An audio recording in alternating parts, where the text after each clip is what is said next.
Lideramos el camino de la opinión pública y buscamos que la cultura del debate alcance consensos y soluciones a los problemas de nuestro país.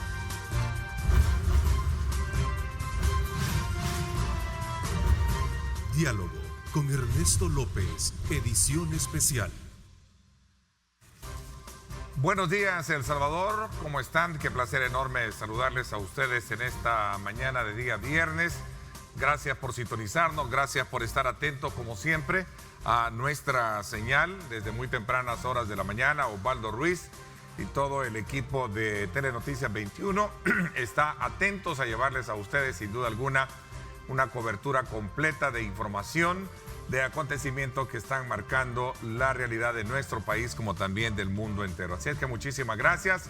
Llegamos desde luego al día 62 de la cuarentena y sobre todo este día viernes ya para que podamos ubicarnos un poquito mejor, para que esté usted debidamente informado. Bienvenidos. Vamos como siempre todos los viernes a darles a conocer a ustedes los diferentes ángulos y puntos de vista que están ocurriendo alrededor de la emergencia COVID-19 con nuestro acostumbrado panel, a quien quiero darle la más cordial bienvenida. Si ya estamos conectados precisamente con Julio Valdivieso. Bienvenido, Julio, buenos días. Buenos días, Ernesto, buenos días a los televidentes y a los contertulios ahí. Gracias también. Saludo cordialmente a Marvin Aguilar. ¿Cómo estás, Marvin? ¿Qué tal? Buenos días, Ernesto, Carlos. Bonita camisa, Julio Valdivieso. Ah, vaya, no, pero que no has visto el logotipo. Ah, bueno. Perdón. Te estás mirando el color de tu camisa. Sí. Son señales, pongan atención. Vaya. Carlos Araujo, ¿cómo estás? Qué gusto saludarte. Bienvenido. Buen día a todos. Qué bueno arrancar la mañana con mucho optimismo, con mucha energía positiva, a raíz de todos los acontecimientos que, como lo decía al inicio de la presentación, están ocurriendo alrededor de la emergencia. Gobierno pide única ley para la emergencia y también para la reapertura. La propuesta gubernamental recicla la mayor parte de los aspectos que quedaron en la ley para el manejo de la pandemia que los diputados aprobaron. El presidente se ha quejado que el día de ayer no se discutió este proyecto. Así es que quizás vamos a comenzar un poco con la generalidad de lo que está ocurriendo, porque serán varios temas los que vamos a analizar esta mañana. Esperamos que el tiempo sí concurra para que nos dé chance de hacerlo. A ver, ¿cómo ustedes examinan entonces el estado de relaciones que hay entre el Ejecutivo y el Legislativo, partiendo de dos vías, la legal y la de respeto institucional? Voy contigo, Julio, para que nos pongas en contexto.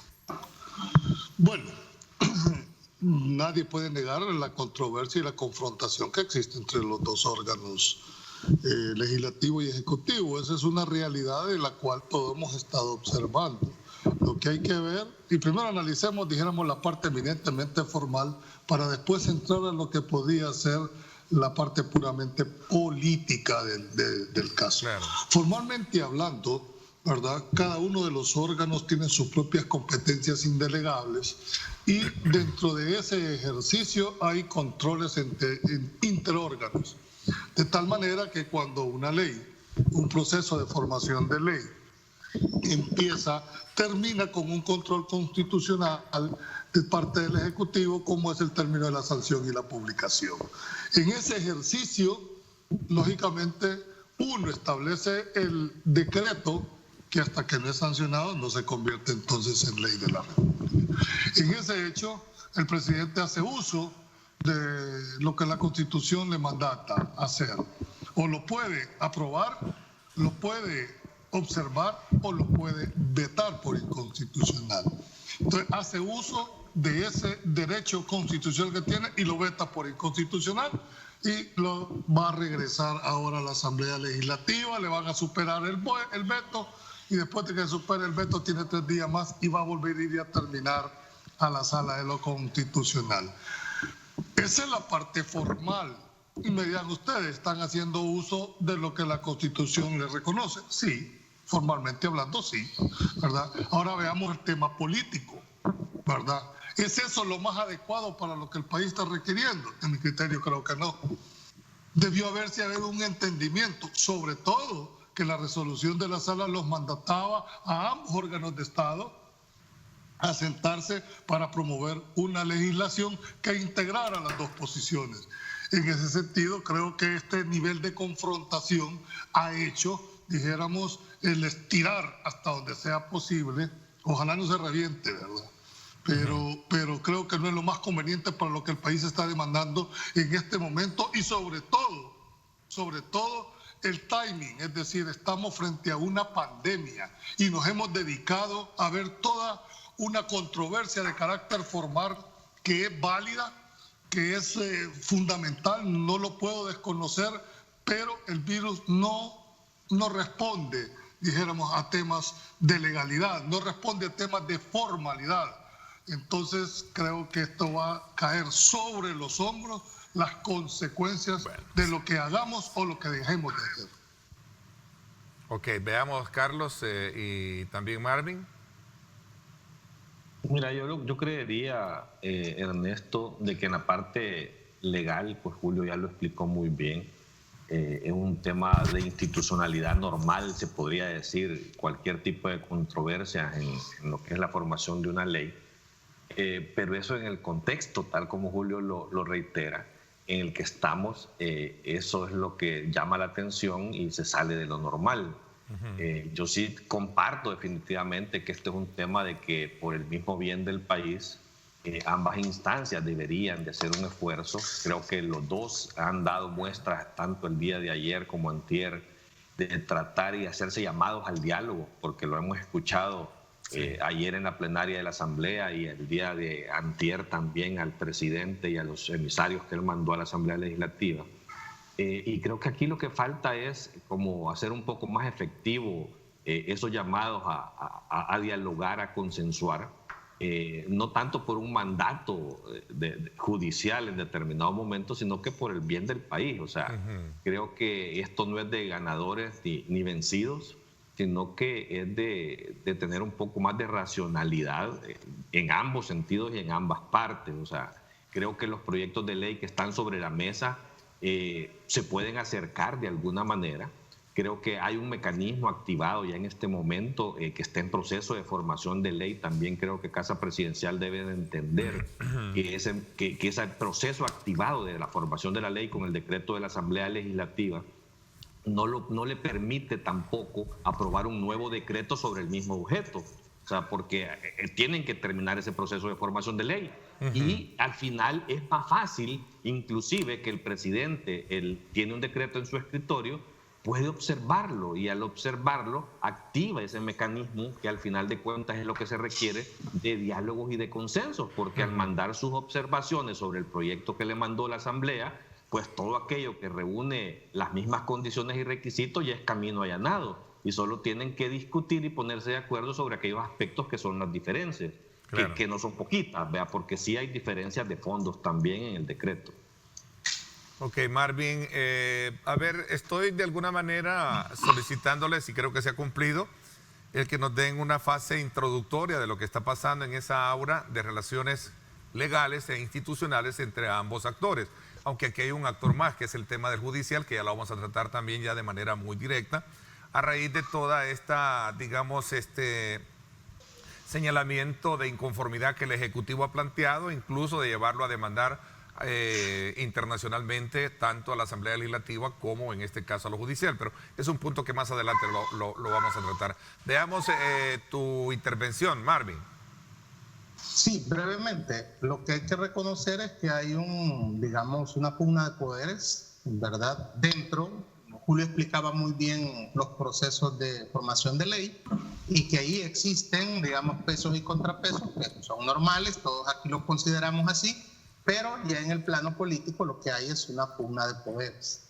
Y la discrecionalidad en el uso de los recursos. Esa es la gran controversia detrás de todo esto. De acuerdo. ¿Verdad? Con la ley de emergencia. Entonces, ¿qué es lo que pasa?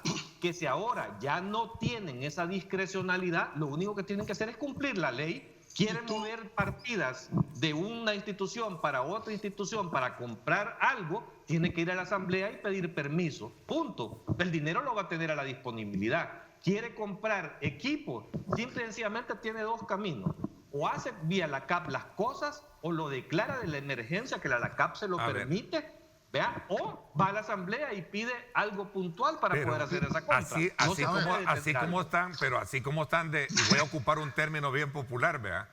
Y perdón por el término, pero así como están de reventadas las relaciones, yo no sé qué tan fácil le van a aprobar los recursos. No le van a dos cosas. Ninguna cosa de eso. Y digo reventada por ambos lados, pues, porque lamentablemente así es. Dos cosas, Ernesto. Sí, primero, tenemos que entender que no poder enfrentar situaciones anormales con mecanismos normales, hombre. Por Dios, entiéndanlo de una vez. El uso del dinero, Julio, ¿cuál es la situación anormal? No me refiero al uso del dinero. Estoy hablando en el frente general. Vos te estás refiriendo al uso del dinero. Ahora, el hecho de que lo estén usando de una manera discrecional no les va a implicar que no van a rendir cuentas, Carlos. Discúlpame, el decreto no les habilita no rendir cuentas. En su momento lo van a tener que hacer.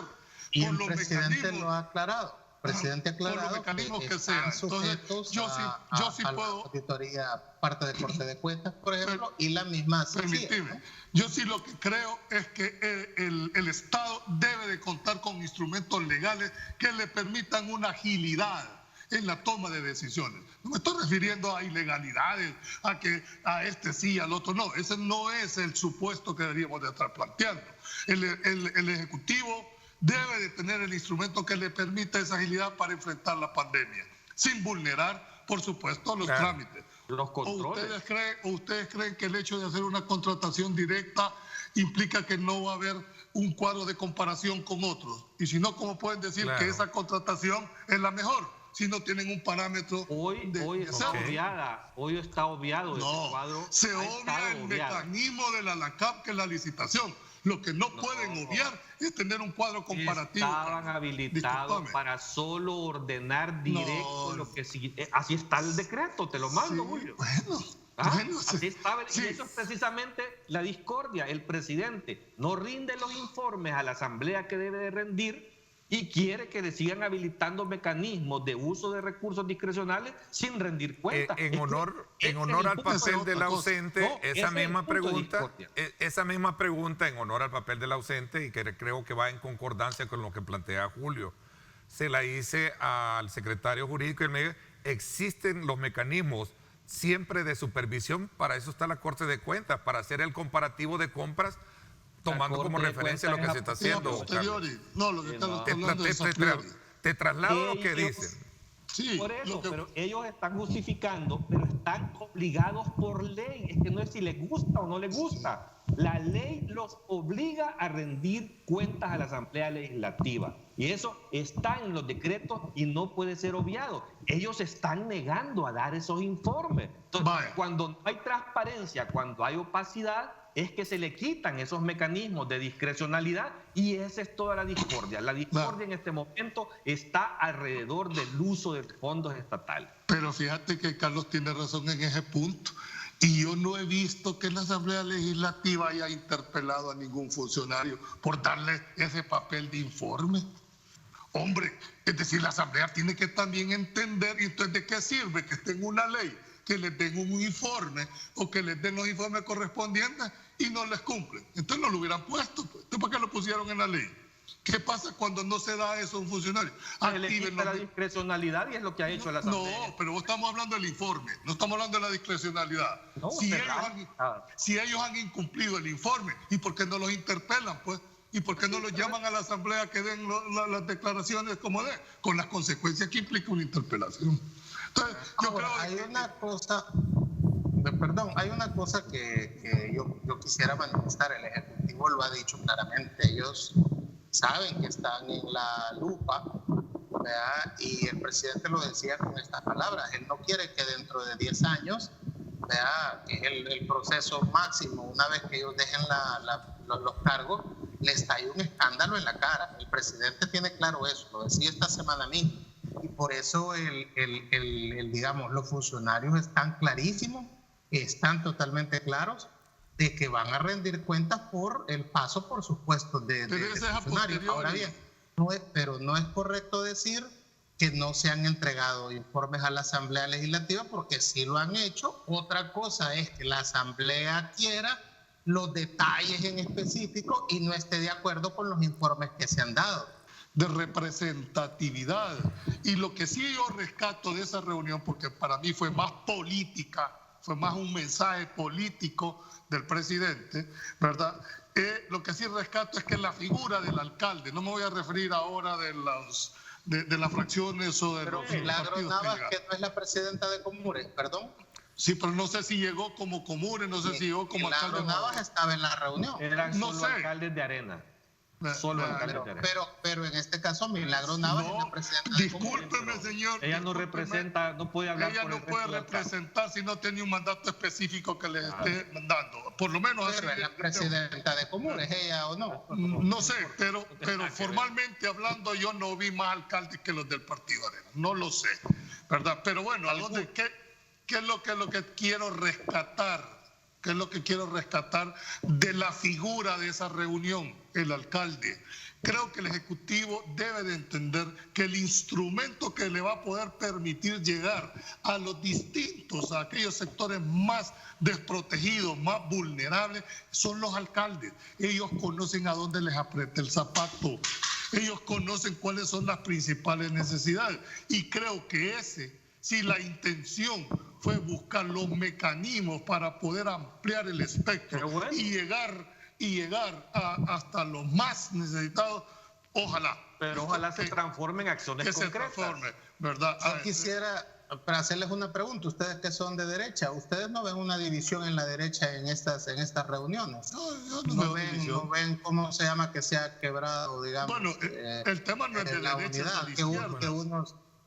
que los alcaldes se reúnan y haya generado esto, incluso roces a nivel de los sectores empresariales. A ver, Eso te lo tiene que responder el Partido Arena, si eso generó roces o no generó roces con sus alcaldes, si estaban mandatados o no estaban mandatados. Eso no te lo puedo decir yo, ¿verdad? Pero me hace sentido, ¿verdad?, de que si llegaron, me imagino que han de haber tenido el aval de su cúpula partidaria, me imagino que han de haber tenido la autorización para hacerlo, porque no era una reunión a puerta privada, ni los habían llamado a título personal, ¿verdad? Los llamaron como alcaldes, no los han llamado como personas. Me llamó la atención en la etiqueta que les puso Marvin, ustedes que son de derecha, ¿y tú de qué eres, Marvin? Yo soy limonada. No, yo soy liberal democrático. Explícame qué es el término. Es la nueva derecha. Derecha, okay. Sí, porque como digo, ustedes que son de derecha. A ver, vean. Si defender principios, Okay. Exacto. Si defender principios se cataloga de derecha, pues somos de derecha. Ese era un momento para distender un poco ahí lo templado que estaba el debate. A ver, poco tiempo nos queda para hacer un análisis así breve de esto que ha pasado en torno a las diferencias marcadas tras el anuncio del presidente de la República en su momento de decir de que va precisamente a demandar al órgano legislativo así como también al judicial.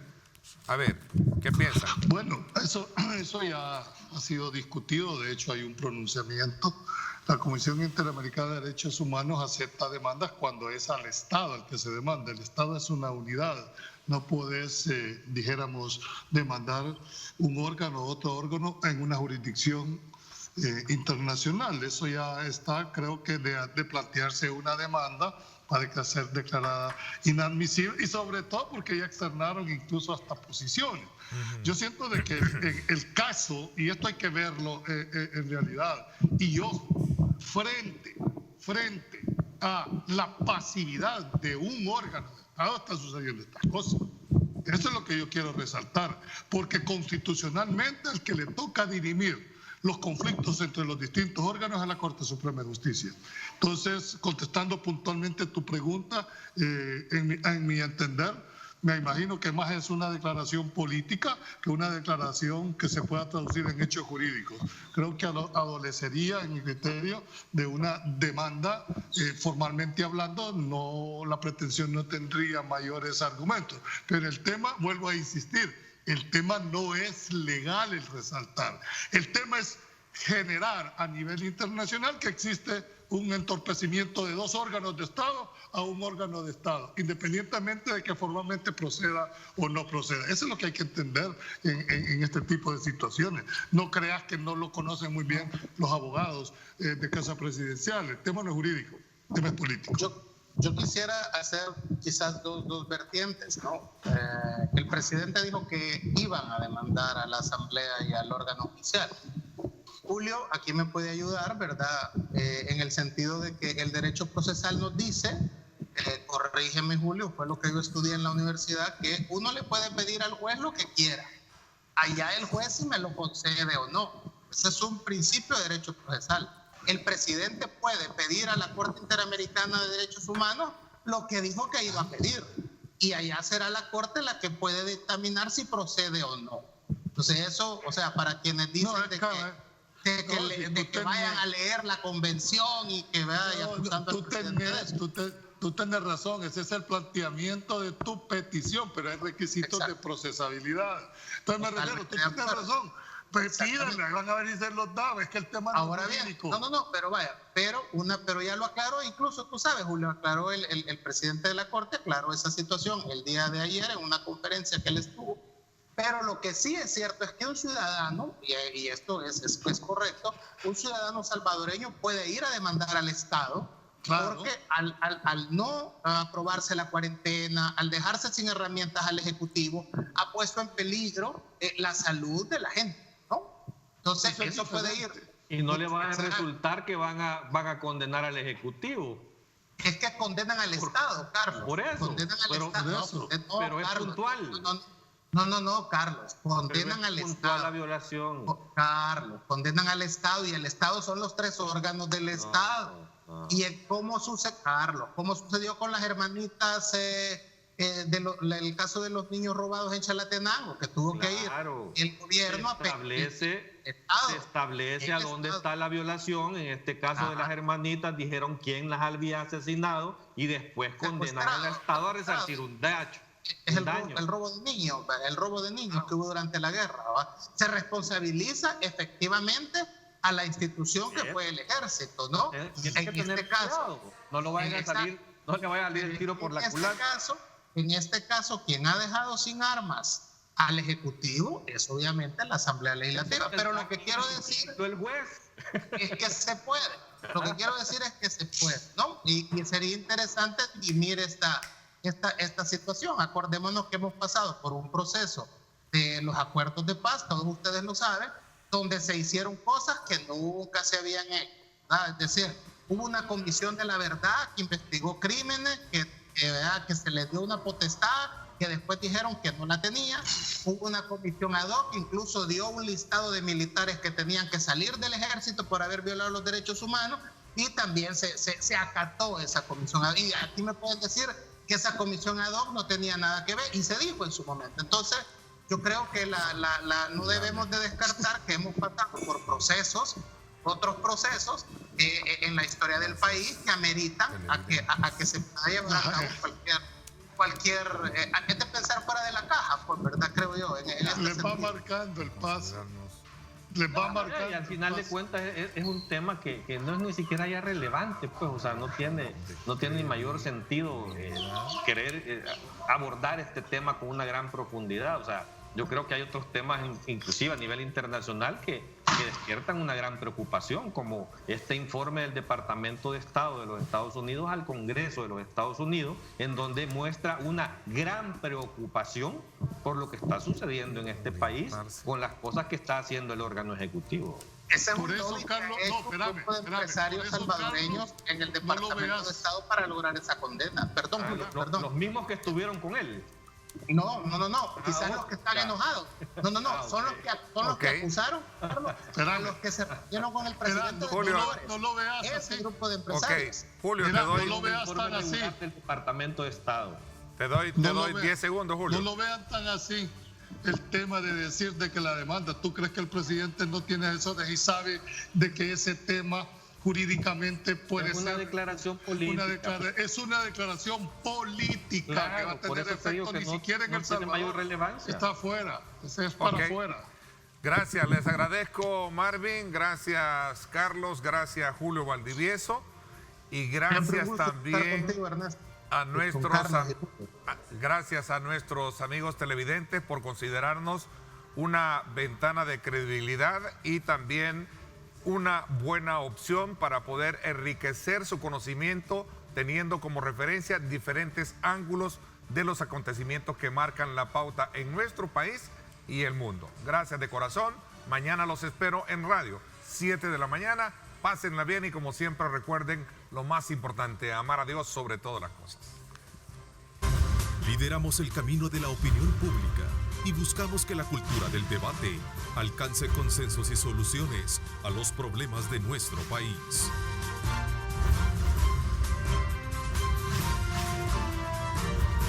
Diálogo con Ernesto López, edición especial.